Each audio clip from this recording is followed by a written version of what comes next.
Today on the Trent Out Loud podcast. President Donald J. Trump. You know me already. I always see things from both sides. I stay right in the middle. But you wanted to cancel Black History Month? We might have a problem, bruh. Kanye West is out here trying to reclaim his throne as the richest rapper alive. Well, Mr. West, I would like to see you in Out Loud court. You're about to be dragged.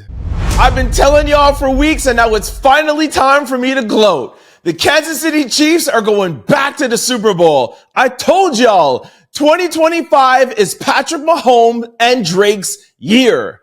All right, there's no need for me to involve Drake in this. That was ridiculous, man. Y'all got me on that one. There was no need. What up? It's Trent Out Loud, and I'm back with another episode. All right, it's Tuesday morning. Congratulations. We made it through Monday, and Hump Day is right around the corner.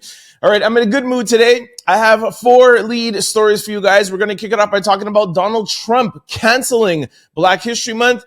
Stephen A. Smith says that he feels like a fool for voting for Kamala Harris. Kanye West becomes the richest rapper in the world, allegedly. An Ex-Danity Kane member breaks her silence and talks about Diddy. In quick news, we're going to talk about UGG, Tupac Shakur, Trey Songs, Dwight Howard, Keke Plamer SZA, DEI, Selena Gomez, Snoop Dogg, Dr. Martin Luther King, and Beyonce. As always, we're going to close out the show with social discussion, question of the day, and a little bit of sports news. Y'all know what time it is. Turn your TVs, your radio, or your devices up. I'm about to start this show. Let's go. Our first lead story, Donald Trump cancels Black History Month at federal agency, according to a whistleblower lawyer.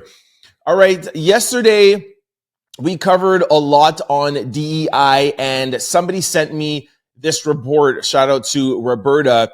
Let's dive right into it. Mark Zaid, the DC attorney known for handling cases regarding national security, security clearances, government investigations, freedom of speech claims, and whistleblowing, responded to Donald Trump's order not merely to cut all DEI initiatives at the federal government, but also demanding that all agency employees expose any colleague who remains involved in DEI-type programs in federal agencies, including the Department of Homeland Security and NASA. We are aware of efforts by some in the government, said Trump's administration's email sent to government employees, according to NBC News, to disguise these programs by using coded or imprecise language.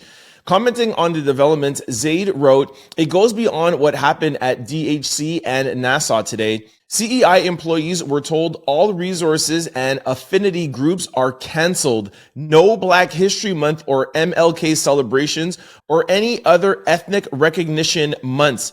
DEI folks are to be fired rather than allowed to rotate to former offices." Now, listen to this. CEI is also apparently banning lanyards that have to do with affinity groups. Women Council had to take down websites and cancel all events, including Women's History Month. They are also compiling lists of members within affinity groups. It doesn't stop there. Listen to this. Trump's blunt force anti-DEI moves are even more severe than predicted and reach beyond governments into private sectors, where he has threatened legal problems for any corporation using DEI practices. By also including the cancellation of race-based and gender-based recognition of any kind, including the celebration of African American or women. Trump's response to calls from far-right media like the Washington Times, which last February published an article called "Cancel Black History Month" that asserted Black History Month has become an opportunity for the left to push radical division instead of unity. All right, so like I said at the beginning, we covered a pretty big segment of DEI in yesterday's episode, so we're not going to get back into that again today. For those of you who missed it, please go and check out episode 428. We gave the definitions and broke down DEI. What I will highlight today from yesterday's episode is that DEI is not specifically for Black people. The story that we covered was Al Sharpton leading a march of sorts into Costco, because Costco is one of the companies that are still keeping DEI around. And I asked the question, why am I seeing only the black and brown community kind of fight back against Trump and his DEI initiatives and not the LGBTQ community and women? So I think that's why Roberta wanted to send this to me, because in that article, it includes that he's also pushing back against women and gender-based. So this is not really like, I'm just trying to prove my point. This is more of saying, I think all of the people that benefited from DEI should try their best to push back against this. Now, also what I said in yesterday's episode is, I don't have a problem with people who are not for DEI. You guys know me already. I always try to see things from both sides. I have heard and understood the arguments. I'm not talking about if I agree with it or not, but I've heard and understood the arguments. And Donald Trump says that he would like to build an America that is merit-based. He even said it at his inauguration, where he says, I would like to build an America that doesn't see color and just judge people on their merit. And I think I spoke about this a couple episodes ago, where that would be a beautiful world for sure if we could just see everybody as human beings, but it's not like that. Now, the whole point of DEI, and again, I'm not going to go too far into it, but I brought up definitions, or 3 or 4 definitions from Google, that the whole point of DEI was to make sure that everybody was inclusive, that make sure that everybody was on an equal playing field, on an equal paying scale, and had nothing to do with the fact of black, brown, women, or somebody from the LGBTQ getting a position that they were not qualified for. And I think that's where the miscommunication gets mixed up, where I feel like some people think that it was, we're just going to take somebody just because they're a woman and make them CEO. No, it's the fact that you both can be the exact same qualifications. We're going to try to equal the playing field. And once we've established that you are both equally qualified, then we're going to try to make everybody feel more inclusive and have a woman or a black or brown or somebody from the LGBT community, so that we are more representative. If you really I think if we all get out of our own ways and check our egos at the door, you will see that what Donald Trump is claiming that he wants, let's give him the benefit of the doubt. That's what he wants. He wants a colorless, America that's based on merit. That's exactly what DEI is doing. So in other words, we all want the same thing. You know what I mean? So it's just, how do we get there?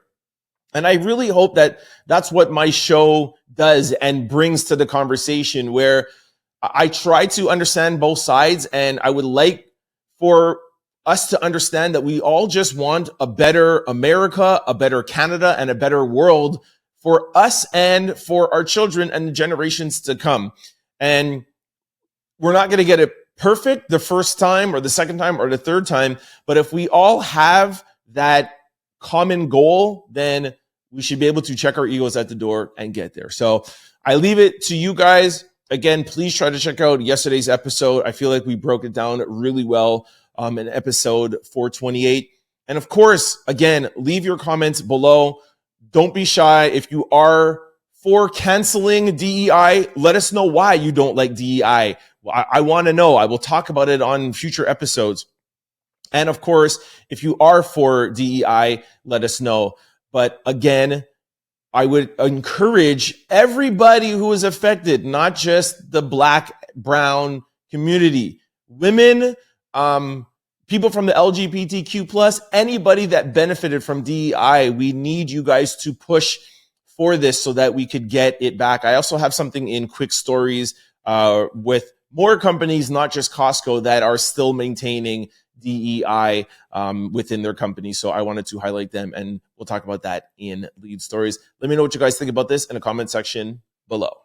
All right, you guys, I want to take a quick break to tell you about a new sponsor that we have at the Trend Out Loud podcast. The name of the company is called Aura, and they offer a variety of features to keep you safe online. A couple of weeks ago, I had a breach in my computer on my laptop, and it was a nightmare. You guys know I'm on my phone all the time. I'm on my computer gathering up information to do the pod. and I had a breach. It was a nightmare, but it was then that I found out about Aura. I contacted them, and now they're a sponsor for the show. I want to tell you guys about it. I have a link below and a way for you guys to sign up. But before we even get into that, let me tell you a little bit more about them, okay? This year has seen a number of high-profile data breaches, raising serious concerns about people's personal information. If you haven't taken your personal information online seriously, now is the time to change that. You're more vulnerable than ever before in today's digital landscape. You guys know I'm always talking about the future being on YouTube and the future being on these apps and no longer on mainstream media and TV. That increases your vulnerability even more. This is something I just learned in the past 2 weeks, all right? Aura monitors your personal data, including your social security number, across billions of data points like the dark web and public court records to alert you about potential identity theft. Now get this, they also provide up to $5 million in identity theft insurance in case the worst does happen to you. Aura offers a variety of other features to keep you safe online, including real-time alerts for data breaches, a VPN for secure browsing, a data broker opt-out to stop companies from selling your personal information online, and a password manager to help you create and store stronger passwords. I'm telling you, I feel so secure that I found this company. It's crazy. I told my sister, my mom, my dad, everybody signed up. It's like my new thing. So, like I said, I contacted them. They are a sponsor. We created a link below. I'm going to put it in the caption below for you to click on and look into it. We worked out and got you guys a 14-day free trial. And the best thing about this link and about this free trial is that the 14 days is enough time for them to be able to tell you if you had a breach in the past. They can go back and check in the past, not only protecting you from the future. Lifesaver. Thank you, Aura, for signing up and being a sponsor. But seriously, I'm telling you guys, it was a nightmare. I literally do not wish this on anybody to ever happen. Like I said, I told all my friends and told everybody about it. And I'm just happy that they were able to come on and give me a link that I could share with my community. So check it out. Let me know in the comment section below how it works out for you, and if you did sign up, and if they found anything in the past or find anything in the future. I hope, of course, nothing does happen to you, but this is just like insurance, right? Like you just want to make sure that nothing happens and you're protected in the future. And like I said, the best thing is that they can actually go back and see if anything has happened in the past. So that is it. Thank you, Aura, and welcome to the Trend Out Loud team. Our second lead story. ESPN's Stephen A. Smith says he feels like a fool for voting for Kamala Harris. ESPN host Stephen A. Smith has publicly expressed his regret for voting for Kamala Harris in the November election, stating that he feels like a fool for his decision. This sentiment was shared during his appearance on Real Time with Bill Maher, where he discussed the comparison between Harris's campaign and that of Barack Obama's in 2008. Smith argued that Harris was not nominated through legitimate primary process and had a poor performance in the 2020 Democratic primaries, which contributed to his sense of delusionment. He specifically mentioned that without a primary, Harris likely would not have been the Democratic nominee, highlighting the rush nomination process following President Biden's withdrawal from the race. All right, let the dragging begin. Listen, Stephen A. Smith, every time I talk about Stephen A. Smith, I'm literally dragging him. And by the way, I've said this before, I'm a huge fan of Stephen A. Smith. He is a legend in the broadcasting game. Everything that he's done over at ESPN with First Take, like he is a full-on legend. I am a big fan. It's just the last couple of months, like I don't understand what he's doing. It's the same problem I have with Mark Zuckerberg. Listen, if you want to be for Donald Trump, you know me. I invite you to vote for whoever you want. I'm an independent, but please vote for whoever you want. Comment about Donald Trump. I love everybody. Great. But why are you doing it now that Kamala Harris has lost? Why now that she's lost is Mark Zuckerberg changing his tone? Okay, well, you know what? All of a sudden now we're not going to have fact checkers. We're going to have community notes because Elon Musk wants that and he does that over Twitter. I just don't like the flip that all of these people are making now that Trump is in office. And I asked the same question that I asked when I was dragging Mark Zuckerberg. What are you going to do in 4 years from now if a Democrat is in office? What are you going to say? What are you going to say in 4 years from now if Kamala Harris wins in 4 years? And I'm not saying that she is going to win or that she's going to run. This is not a political conversation. This is a conversation about your character. This is a conversation about you having, I don't even know what the word is, but I think the best word is your character. Just tells me about your character. Like, you cannot change your opinions based on who wins and loses. Like, it doesn't make any sense to me. Stephen A. Smith has been on a tear lately over Kamala Harris, and he voted for her.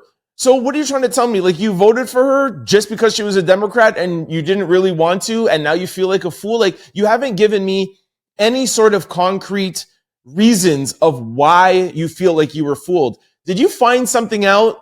Did she change? Did she do something different? I report the news every day. Trust me, Kamala Harris has not done one thing different since losing the election. So there is no need for all of these people to be flipping on her. Yes, she lost the popular vote. Yes, she lost all seven swing states. Okay. Kamala Harris's views on what she wants to do for America has not wavered or have not changed. So the people who voted for her and the people who liked her should still stay the same. Not just because the Republicans have the House and the Senate and Donald Trump has the White House means that you should flip on her. Like, that is just not cool. My opinion, just not cool. I totally disagree with every single thing that Stephen A. Smith is trying to do here. And before I close on this, I will say one thing that I understand about Mark Zuckerberg. One thing I don't agree, but one thing I understand is that he has shareholders that he has to answer to. He has and owns or part owns a publicly traded company. So I understand some pressures and some moves that you have to make sometimes as a business owner. I owned a multi-million-dollar business, a retail brand. I understand sometimes you have to take your personal views and navigate when you have a bunch of employees and when you have contracts. You know, I had contracts with Nike, Adidas, Puma. So I understand from a CEO's point of view how you have to navigate. However, Stephen A. Smith, this is your personal opinion. And I understand you're trying to be a YouTuber and a podcaster now, but bro, this is your personal opinion. And I just don't agree with the people flipping and flopping. I just don't like it. Let me know what you guys think in the comment section below. Yes, I voted for her. A lot of people voted for her. But in the end, we end up feeling like damn fools because we supported it. We fell for the okie doke, as they say. Our third lead story. Kanye West regains his billionaire status and overtakes Jay-Z as the world's richest rapper. All right. We talked about this yesterday. I had it in quick stories. I broke down why I did not agree with this valuation. And now I'm putting this in lead stories because there's more information that came about it today. And Forbes magazine agrees with me. So again, I'm not trying to say I told you so, but yeah, maybe I told you so. Kanye West has reportedly reclaimed his billionaire status, once again positioning himself at the top of hip-hop's financial hierarchy and surpassing Jay-Z as the richest rapper in the world. In a confident Instagram post on Thursday, January the 23rd, Kanye West shared that his net worth now stands at an impressive $2.77 billion, citing Eaton Venture Services and business valuation firm as the source. Eaton attributes Kanye's wealth surge to the strength of his music catalog and the success of his Yeezy brand, which remains a major force in luxury streetwear. His sole ownership in Yeezy continues to play a significant role in his financial success, according to the firm. However, the claim has yet to be confirmed by Forbes, which still lists Kanye's net worth at $400 million as of Friday, January the 24th. If the $2.7 billion estimate is accurate, West would officially surpass Jay-Z, whose fortune is currently pegged at $2.5 billion by Forbes. Both Kanye and Jay-Z has famously collaborated on Watch the Throne and are the only rappers to have reached billionaire status, making their rivalry not just one of musical influence, but financially as well. All right.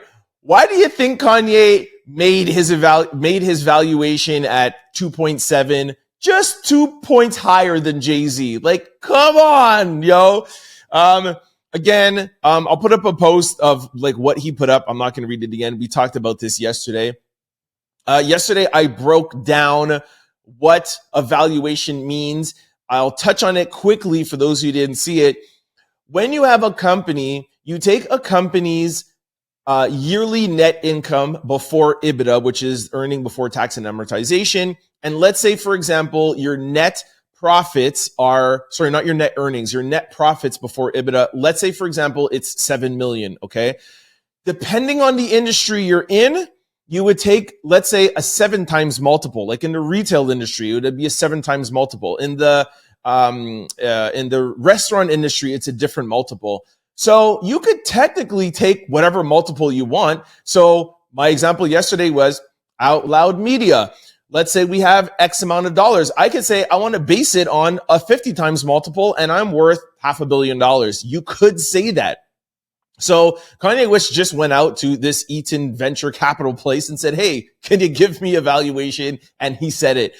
Forbes is the industry standard on their valuations because they can't be bought. So the fact that Forbes is still keeping his valuation at 400 million, it just tells you that this is an inflated valuation. It's not true. And it's based on a multiple that is non-existent. It just doesn't make any sense. Also, what I said yesterday is when you are a 100% ownership of something, and if your valuation is, let's say, $1 billion, and you try to sell that off, the stock would plummet. The fact that you, the owner, are trying to sell it off because the business is based off of you. You know what I'm saying? So there'll be no value in it if you are selling off shares. So even if it was a proper valuation, the fact that he owns 100% of it means nothing because you would not get people to buy that off. Yeezy, Kanye West is the Yeezy brand as it stands right now. Lastly, the reason why I love Jay-Z's valuation and I like his business sense, let's take his personal thing aside. We know everything that's going on with him. I'm just talking about his business acumen, is that his portfolio is very, very diverse. It has a bunch of different things in it, from Uber. Is it Spotify? I think he has Spotify in there. Uber. He has his deal with LVMH. So basically there's 10 different things. So the fact that he's worth $2.5 billion in 10 different things that make up his portfolio, he could sell off those little things without the stock being affected at all. If he sold off his stocks in Uber, nobody would care. You know what I mean? So he could actually really divest and maybe get, maybe not 2.5 bill, but he could probably maybe get, I don't know, maybe 1.5 in cash, where Kanye's valuation, even if you said his 2 billion valuation, even if you tried to sell it off, he wouldn't even get nearly $1 billion cash. So I know that's a little bit of financial jargon for you guys, but Kanye West always tries to make himself be the richest, the richest, the richest. And bro, you came into this industry as a producer and as a rapper, and that's what we fell in love with you for. And again, we're talking, I all know that, you know, some people still have a bitter taste in their mouth over Kanye West and the things that he said 2 years ago. I'm just talking about Kanye, the artist now. Kanye, we don't need you to be rich to accept you in the hip hop or the music industry. The things that you have done, the things that you've done in the fashion industry, and I know it well. I had an Adidas contract. I was the one of the only stores in Canada, actually one of the stores in the world to carry both Yeezy colors. In the US, they had platinum and black. With me, I was one of the only people in the world that had 2 colorways. So I know what you did in the Yeezy world. And then even when you went over to Adidas, we were one of the first brands in Canada to carry Yeezy when it went over to Adidas. We had activations. Like I trust me, I know everything that Kanye West did in the financial industry. And I just don't like the fact that he always tries to harp on him being the richest black man in the United States, or the richest this. It's not always about money, Kanye. And the fact now that I found out that you had your evaluation just point two above Jay-Z just so that you could say you're the biggest rapper, like, or the richest rapper. It's just, I don't know. At least a sour taste in my mouth. Sorry, I went off on a little tangent there, but anyways, you guys let me know what you think about this in the comment section below. Our fourth lead story. Ex-Danity Kane member D Woods breaks her silence on troubling interactions with Diddy. D Woods, a former member of the chart-topping girl group Danity Kane, is opening up about her experience with working with Sean Diddy Combs in a sit-down with ABC News, which aired Monday on Good Morning America. The singer reveals what she describes as a troubling interaction with the Bad Boy founder during her time with the group. She said, "I feel like my truth will finally be heard and actually considered and believed." D Woods, the artist who rose to fame as part of Danity Kane, MTV's Making the Band, reflects on her complex relation with her and bandmate Diddy. She said, "He is looked at a hero within our community and myself included. I looked up to him. So a lot of people don't want to believe that their hero can be this other person." The singer describes her time with Danity Kane as challenging, particularly when it came to Diddy's management style. "He dealt with us all in different ways," D Woods explained. D said the work environment left her emotionally drained. After leaving the group, she focused on her new passion, including a Broadway performance, and says she continues to hold her head high. All right, I have a little clip from the interview. Take a listen. D Woods shot to fame as 1/5 of the chart-topping girl group Danity Kane. She says what should have been a dream come true quickly became something else, alleging Diddy created a verbally abusive work environment. I would say that this moment now is a time where I feel like my experience, my truth will really be heard and believed. Unsettling scenes like this, a reminder of what it was like on Making the Band. Juanita, what's your stomach looking like? For real, are you feeling a little sick? All right, so this is for the documentary, The Fall of Diddy, which will be available on Discovery and streamed on Max. So we talked to you guys about this yesterday. I don't remember what was the reason. I think they were covering somebody else that was in the documentary. Apparently, they're saying that this documentary has a lot of things that we haven't seen or heard of before. So yesterday I was like, I'm not excited for another Diddy documentary, but now I am. So who knows? Maybe the marketing is working. But no, I'm interested in definitely seeing things that we haven't seen before. So that's really good. Listen, I just want to highlight something that I see some people saying in the comment section whenever, Diddy is mentioned, where it's like, why are all these people coming out now? And just want to give some context to how things used to be before Diddy was arrested and now is that, when he was out and he was, had all of these resources, people, of course, were hesitant to say things because he was out. So, of course, now that he's inside and he doesn't have access to the resources he has, of course, more people are going to come out. Now, I'm not saying that, yes, there might not be some people that are making up stories. I'm sure there are. But the reason why you're seeing more people come out now is because it's safer to come out now when this powerful billionaire that had resources and access to everything has limited resources.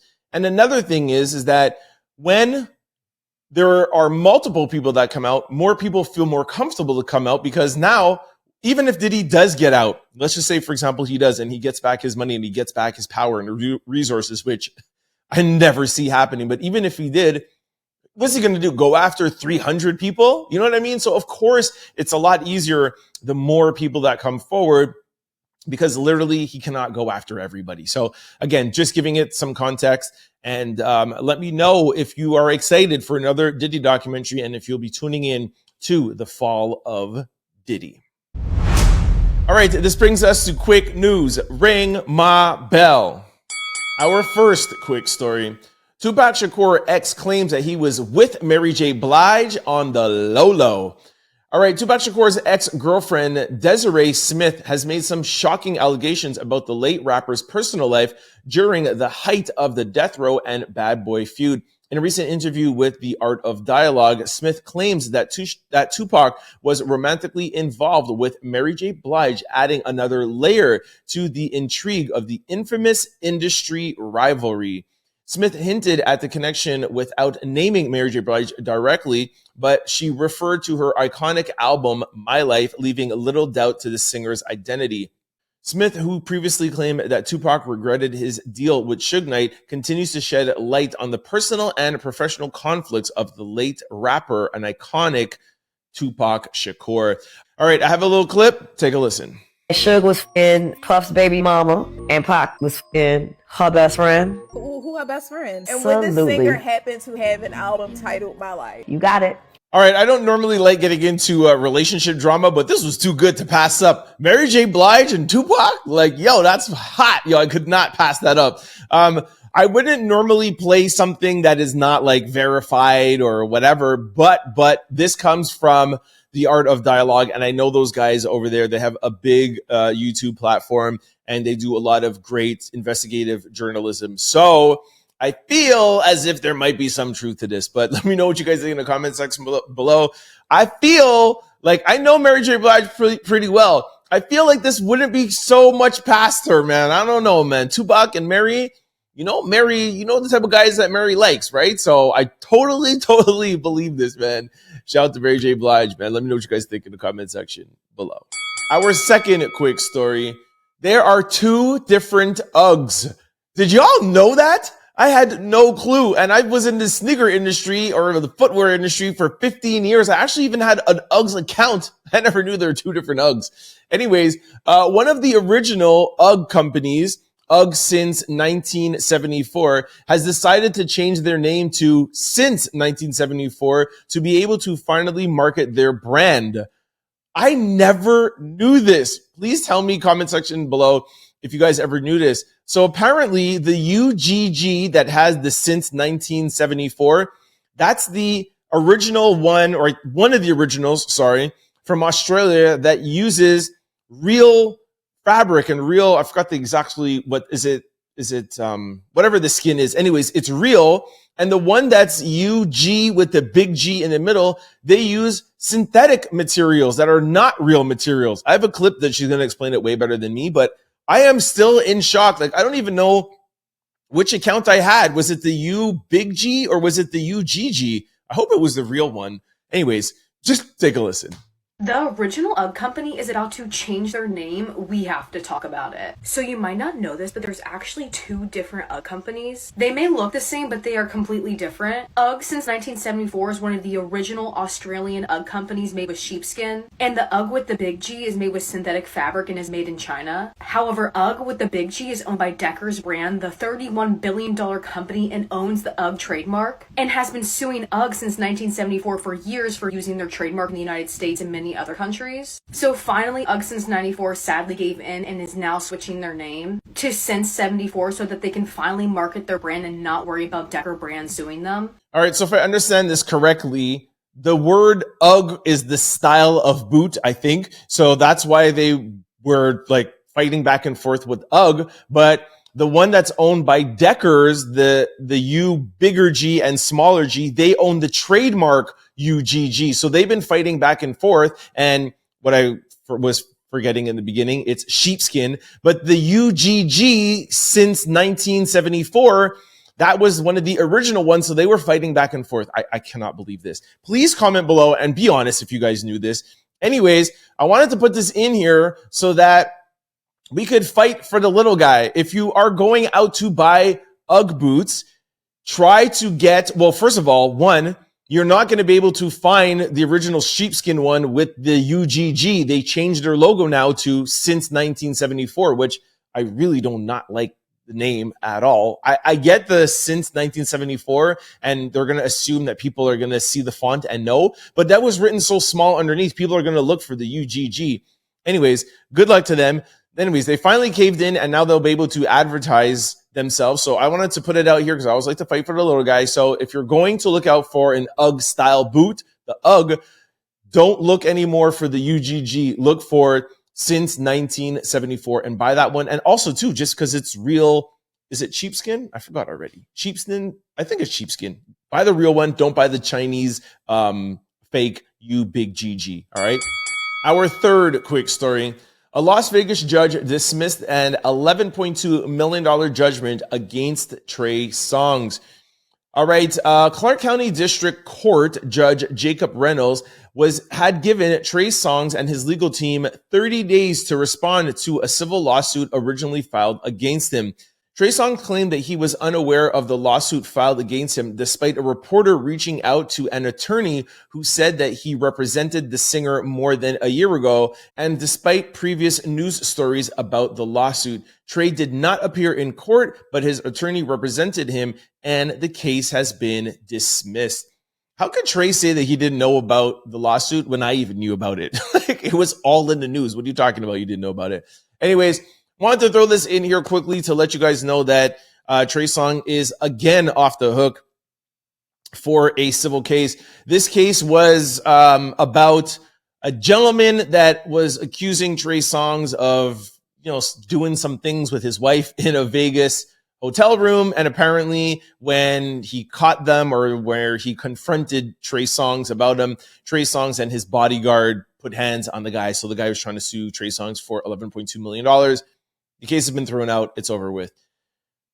For those of you who don't know, within the industry, and it's pretty much made like some YouTube channels and stuff, but it is said that Trey Songs is maybe on the level of R. Kelly and Diddy, allegedly. All right, don't send me any lawyer letters, Trey. But he has always been able to evade all lawsuits. I think he's actually paid out a few civil suits, but nothing criminally. And I have talked to some people, and they said that one day when the Trey Songs documentary comes out, like, we're all going to be shocked. For those of you who know, you know, but Trey Songs has, dodged the legal process. Again, he has gotten out of another civil suit. But like I said, from what I've heard, that his antics will creep up with him at some point. For those of you who want to know, Google Trey Songs on a yacht, and you'll find out some information. Our fourth quick story. Dwight Howard's ex, Royce Reed, claims she witnessed him being intimate with a man all the time. NBA star Dwight Howard, ex's Royce Reed, recently opened up about his alleged preferences. In a recent appearance on Cam Newton's Funky Fridays, the former basketball wife star claimed that she witnessed her ex being intimate with a man on multiple occasions. Reed also alleges that Howard had often taken some things during these encounters. Her comments come among rumors surrounding Howard's relationship with a man, which gained significant attention in 2023 following a lawsuit where a man accused the NBA star of some wrongdoings. All right, here is a little clip. Take a listen. I mean, we already here. Is he? He would like my... Yeah. Have you ever witnessed him being with another man?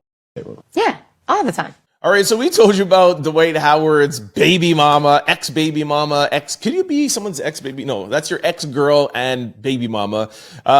When she came out, I don't know, it was around maybe a month or so now, or 3 weeks ago, a month, where she came out and she created a whole Instagram page, and the handle was, I had a baby by Superman, where literally every day she put out movies, I'm exaggerating, but 15-20-minute clips every day and told us something about Dwight Howard that we'd never asked to know about. But anyway, she's been dragging him for the past month.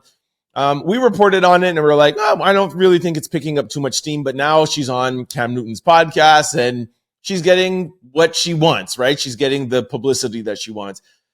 I'm not sure of the exact reason why she's going so hard on Dwight Howard. If I'm going to just assume, I'll take a shot in the dark here. I think it was probably has to do with the kid and the child support, and maybe he's not giving her the money that she wants, but she is literally dragging him. Since she's been doing this, he has remained unbothered. He's like, I don't care. Keep doing whatever you're doing, whatever. And I don't think he's come out openly and said what his preferences are. But when that happened in 2023, it's not like he came out and denied it. So what she's doing, she's not telling us something that we don't know. You know what I mean? Like, she keeps on saying every day, like, oh, I'm going to expose this. I'm going to say this. Like, he is unbothered and nobody cares who he likes and what his preferences are. This is not the 1980s. Like, you're not exposing anybody, dude. You know what I mean? Like, just crazy. Anyways, she's getting a little bit of attention. We'll see if Dwight Howard, bends or does whatever. Pause. Whoa, that was a huge pause. Anyways, we'll see what Dwight Howard does and if she ends up taking his Instagram account down and if she gets what she's looking for. Our fifth quick story. Here is a list of a few, not all, but a few companies that are still committed to DEI. All right, I told you guys this a little bit earlier in the show. Here are the companies: Costco, Kruger, Giant Grocery, Ben & Jerry, Ulta, Macy's, Old Navy, Nordstrom's, TJ Maxx, Go-To Foods, which include Southwest Grill, Moe's, Auntie Anne's, Jabba, and Cinnabons, and more. What are Go-To Foods? Maybe you guys know what that is. Dollar Tree, Walgreens, and Wegmans. So those are the list. If anybody knows any other companies that are still going ahead with their DEI programs, again, not to get into it, but it's supposed to be inclusive for everybody. I don't see why not every single company would have this. If you guys know of any companies that I did not mention, please comment below. And let's applaud these companies that are remaining with their initiatives that they put out in 2020 of wanting to be more inclusive to everybody. Our sixth quick story. Selena Gomez shares emotional post following reports of immigrants being deported. Selena Gomez hopped on social media with an emotional post following reports of immigrants being deported. Sorry, I just read that again. Since his inauguration, President Donald Trump has signed a series of executive orders cracking down on illegal and undocumented migrants residing in the U.S. Trump's immigration policy has led to mass deportation, removing all unlawful citizens. Selena Gomez, who is of Mexican descent, can be heard in a video saying, "I'm so sorry. All of my people are getting arrested. I wish I could do something, but I can't." Here is the video. Take a listen. I just want to say that I'm so sorry. All my people, I'm so sorry. I wish I could do something, but I can't. I don't know what to do. Selena also put in her stories after that video started going viral. She says, apparently it's not okay to show empathy for people. So a lot of people are kind of on both sides of this. I understand both sides. A lot of people are commenting and saying, listen, this is the US. If you're not here lawfully, if you're not here with your proper papers, you gotta go. We gotta take care of our own people. Now, while I understand both sides and I'm always okay with people having their own opinion, that is the great thing about a democracy. I don't understand why people have to drag somebody for being emotional. I get the whole setting up your camera and crying thing. I get that. But maybe she was there talking and she just started crying. You know what I mean? Like, I don't think she literally set it up and said, 1, 2, 3, all right, cry right now. I didn't see the whole video, but I could pretty much assure you that that's a real cry. So sorry. Some people are dragging her saying she's fake crying. You could tell when somebody's fake crying and setting up a camera or when somebody's really having an emotional moment. It looks to me like she's having a real emotional moment.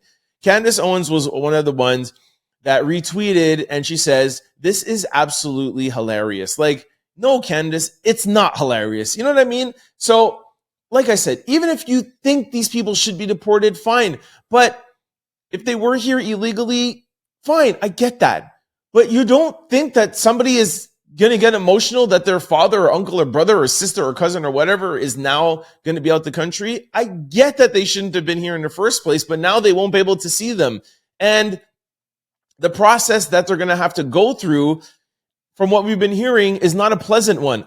I get it. They shouldn't have been here in the first place, but I don't like the fact of somebody being dragged because they're being emotional and having empathy for other people. I just think that that's wrong. Whether you like Candace Owens or not, I just don't feel like you need to repost this and say, this is absolutely hilarious. Like, it's not hilarious.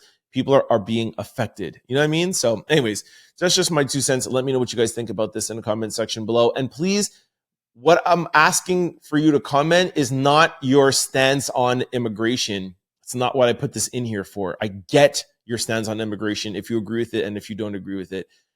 I'm asking what you think about Selena Gomez being emotional and having empathy for the people in her family or people that she knows getting deported and not being able to see them and not knowing when is the next time they're going to see them or what is going to happen to them during the process of them getting deported from the country. Let me know what you guys think in the comment section below. Our 7th quick story. Snoop Dogg says he's still a black man amidst folks spreading hate. He says, get your life right and stop worrying about mine. Snoop Dogg, while listening to some gospel music Sunday morning, shared a message about being a black man amid a lot of people saying and spreading hate about him. As previously reported, Snoop Dogg was under fire for performing at the Crypto Ball and aligning with Donald Trump and his inauguration. So this is ridiculous that we're still talking about this. Like, it feels like Trump got inaugurated like months ago. Like, I know it was only a week ago, but we need to get over these things, people. I already told you guys my opinion. I don't think that they should be dragged. Him, Nelly, Rick Ross, and Soulja Boy, let them do whatever they want. You could vote for whoever they want or support whoever you want. They shouldn't be dragged. But Snoop Dogg brought this on himself because he chose not to say anything where Nelly has addressed it and now things are calming down. So the fact that Snoop Dogg is now a week later commenting on it, that's why he's bringing the conversation all back up. I actually liked what he did last Tuesday, Wednesday, Thursday when everybody was talking about it. He just kept on posting on his Instagram, was like, I'm going to be unbothered. Well, shows that you clearly are bothered because now, you know, you're sitting down on your Sunday afternoon in your car listening to gospel music, supposed to be on God's day and being peaceful. And now is when you want to address it. And again, not dragging you because I agree that you should be able to be there if you want to. And that doesn't make you black or not whoever you voted for. I mean, that's just a silly argument. But yeah, shows that you clearly are bothered. Snoop. For all the hate, I'ma answer it with love. Y'all can't hate enough on me. I love too much. Still a black man, still 100% black. Our 8th quick story. Roland Martin says that President Trump signing an executive order to release MLK's papers isn't meant to get to the truth. The FBI claims they have recordings of Dr. Martin Luther King having affairs. They are going to destroy the legacy of Dr. King. All right, we talked about this yesterday. I let you guys know of the executive order he was signing, and I was all happy about it. And even I read you guys a statement from Bernice King, the daughter of Dr. Martin Luther King, and she said, at this time, we would not like to take interviews, and we hope that President Trump will give us the declassified papers first, and then I'm just realizing what's going on. She said, give us the papers first, and then we will decide what we want the public to know. Woo! I literally just realized what was happening as I was telling you guys the story. Ooh, the King family is smart. I didn't even realize that yesterday. I was like, listen, I thought it was like, listen, because, you know, everything that happened, we want to decide, like, it could be, you know, just unsettling to find out about stuff, about what happened to him. They know what's going on. Anyways, we don't know what Trump is going to do, if he's going to listen to these statements and just give them the declassified papers. But I guess we'll find out shortly what Trump's real reason is for doing this. And especially, like I said yesterday, he should just hand them over. But the fact that they requested to hand them over and not be made public, we shall see. This is going to be a very big test for me because Donald Trump has said at his inauguration that he would like to support the black community. He in his inauguration speech, which will be played for hundreds of years, right? He said, I would like to thank the black and brown community for their vote, and I would like to be your president. I would like to do things for you. And if he takes one of our legends, Dr. Martin Luther King, I mean, the architect of the civil rights movement, if he takes those papers and makes them public and tries to throw dirt on his name, that is not trying to be a president for the black and brown community. This will be your test, Mr. Trump. If anybody out there in the Trump organization is watching, I have heard, somebody told me though that somebody in his camp does watch my podcast. So if you're getting this, if you're hearing this, get this to Mr. Trump and let him know that you do not want these papers made public. Give them over to the family, the King family. So Donald Trump signed an executive order declassifying all of the papers of Reverend Dr. Martin Luther King Jr. Let me explain to y'all what's about to happen. The FBI claims that they have recordings of Dr. King having affairs. They are going to try to completely destroy the legacy of Dr. King. Our ninth quick story. Beyonce will be attending the Grammy Awards Sunday, February the 2nd. You know you're big when you just get announced that you'll be somewhere. I hope one day it could just be like, Trent Out Loud will be here. And that's like, all right, we're going. Like, yo, shout out to Beyonce, man. I know some of you guys are not really happy with Beyonce right now with the whole Jay-Z thing and everything, but we're still Beyonce fans out here, right? Y'all know I'm a little small member of the Beehive, all right? All right, so it looks like Beyonce will be attending this year's Grammy Awards, February the 22nd. Beyonce has already won 32 Grammy Awards, making her the most awarded artist in Grammy history. A short CBC News commercial recently aired and named Beyonce and Taylor Swift amongst the list of artists who were previously announced as performers, but it has not been confirmed if Beyonce will be performing. Okay, that sentence didn't make sense. However, the ad also teased a special guest, although no clue was given on who the special guest will be. Wonder who that is. Shout out to Beyonce. Let me know if you guys will be watching the Grammy Awards and if you're excited for Beyonce. I'm actually really excited because there's been so much backlash with Jay-Z, Beyonce, and everything that has gone on with Tony Busby and Diddy. I'm really anxious to see. Of course, the crowd is her peers and stuff, so I don't think that we'll hear boos, but I'm more trying to say like what online's reaction will be like if people are still going to be applauding her and stuff. I'm anxious to see. Let me know if you guys will be tuning in to see Queen Bee. Our 10th quick story. Keke Plamer and SZA's comedy One of Them Days are projected to earn $24 million in its first 10 days of release. One of Them Days, starring SZA and Keke Plamer, is proving to be a box office success. According to Variety, the Sony comedy earned another $2.3 million on Friday, January 24th, and is projected to hit $7.2 million in its second weekend. The report notes that the film is expected to see a healthy 40% drop from its debut, which earned an impressive $11.6 million during its opening weekend. By the end of the first 10 days, One of Them Days is on track to surpass $24 million domestically at the box office. Yo, shout out. I think this is the second time I've talked about this. I keep on saying that I'm going to watch it, and I still haven't watched it yet. But shout out to SZA and Keke. That movie cost $14 million to make. That's why I wanted to throw this in here. Because you might be used to hearing, $100 million or $200 million. A movie that cost $14 million to make and that's made $24 million in its first 10 days, it's probably going to go on to make $50, $60 million. And then once it hits streaming services, it could make upwards of close to $100 million. That's close to an $80 million profit, $85 million profit. So shout out to SZA and Keke Plamer. Y'all know I'm a big fan, and I promise I will check the movie out one day. Our 11th quick story. President Trump says he will not impose tariffs on Canada if they become the 51st state. Why does Donald Trump keep talking about Canada like this? This is crazy. In December 2024, President Trump suggested Canada to become the 51st state to avoid impending tariffs. Canada's leaders, including Premier Justin Trudeau, firmly rejected this proposal, emphasizing that Canada's is a sovereign nation. We talked about tariffs yesterday. We're not going to get into that. Please go and see yesterday's episode. Tariffs will increase Americans' pocket spending, and it will also tariffs are also paid by the importers. You don't believe me? Go check out yesterday's episode.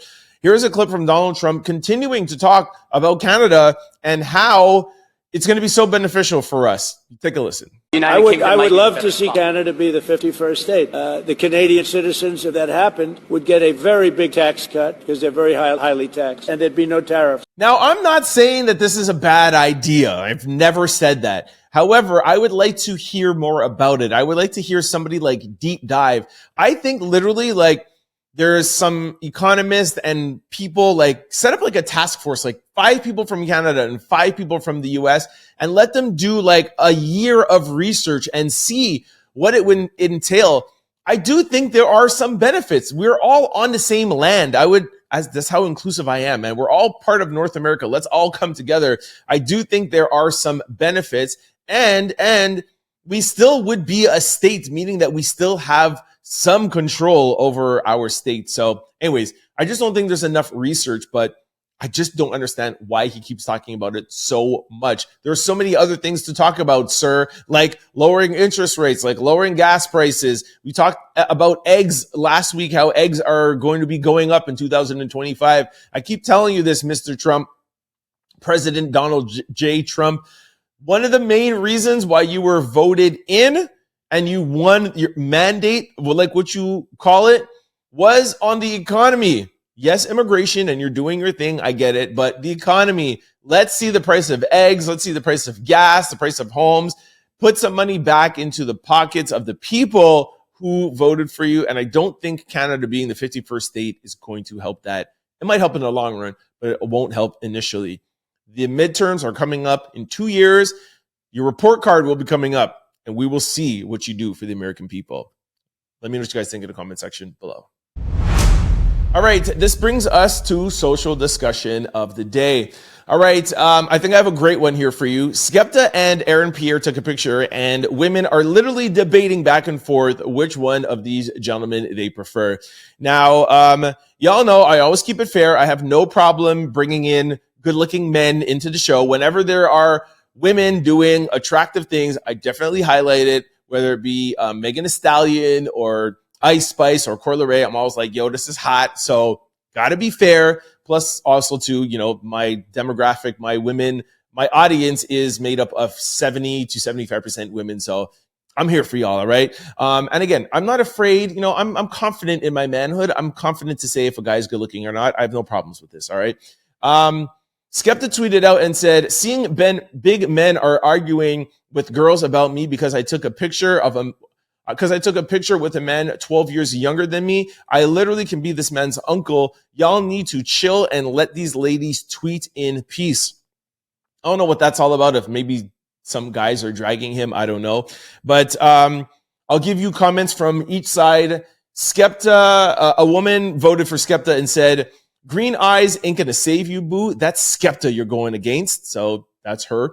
And then somebody else said, sorry, but give me Mufasa, please.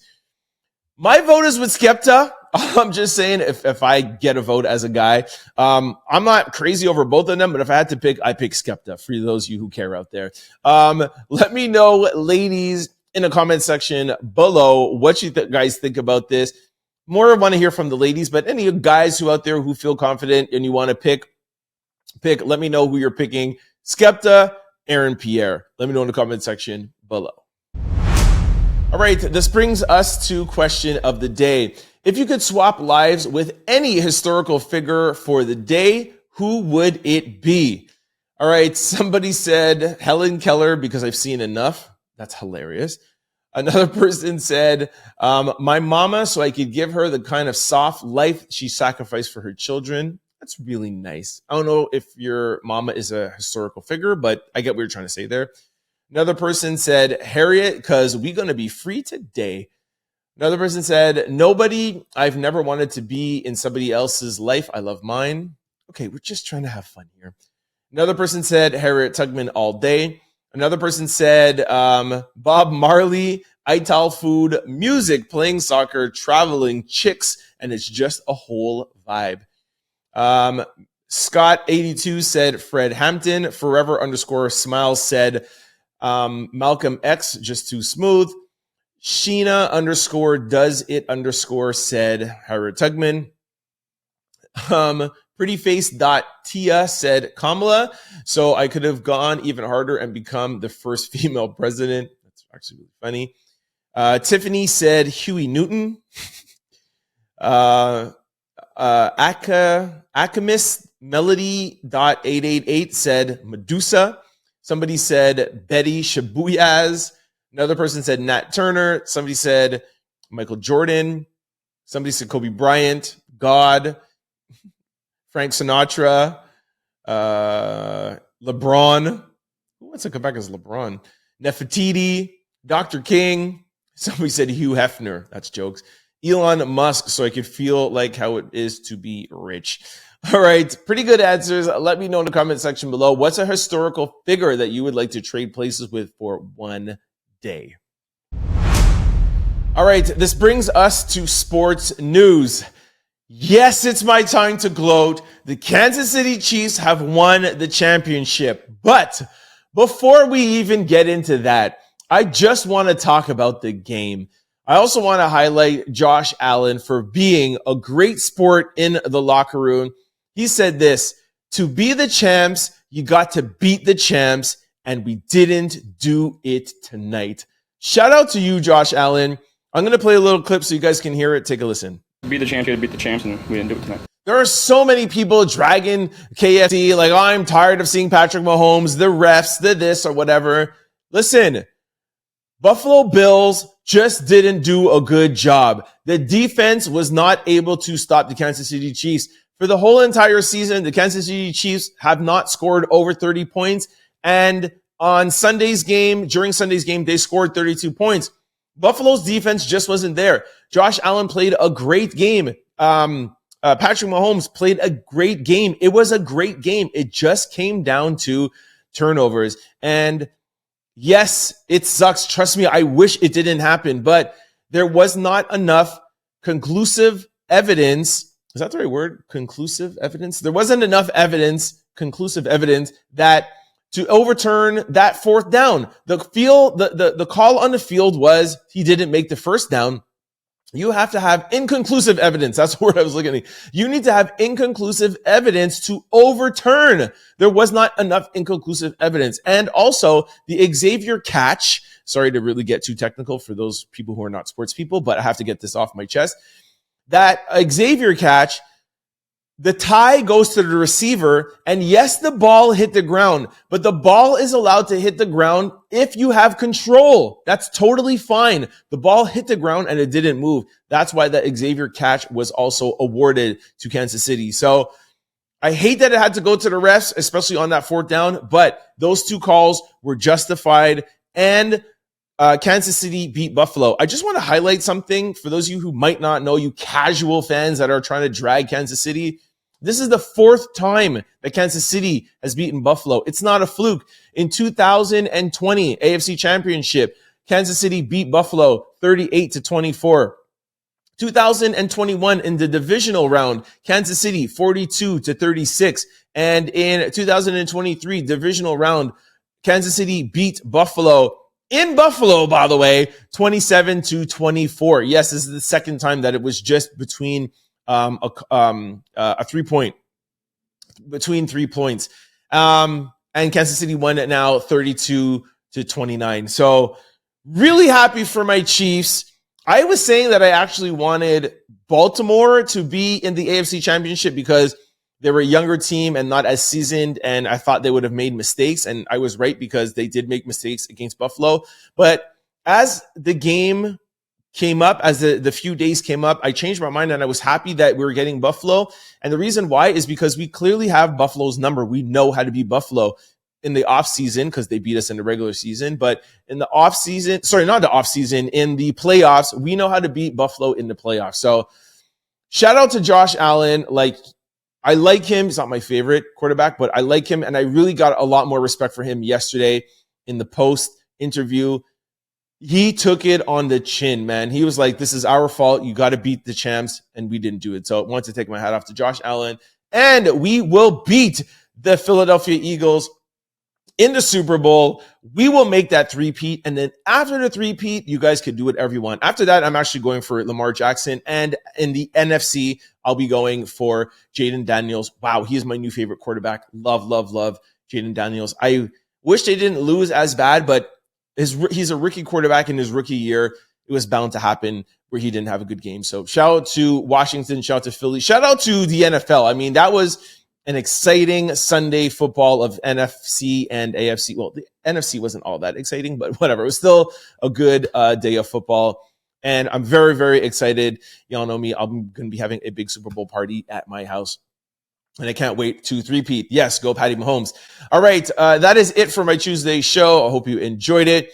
Before I let you go, I'm just going to remind you guys of all the ways to keep up with the Trend Out Loud podcast. For those of you who are watching on YouTube, just know that the show is also available on all podcast platforms. If you're ever traveling or you can't get access to YouTube, well, you can get it on your phone, so whatever. But if you ever are in your car, there you go. If you're in your car, if you're driving, and you want to watch the Trend Out Loud podcast, we're available on all podcast platforms. Just go to your desired site, type in Trend Out Loud, the show will pop up. Don't forget to hit the follow or subscribe button so that you can be notified every time we upload a new show.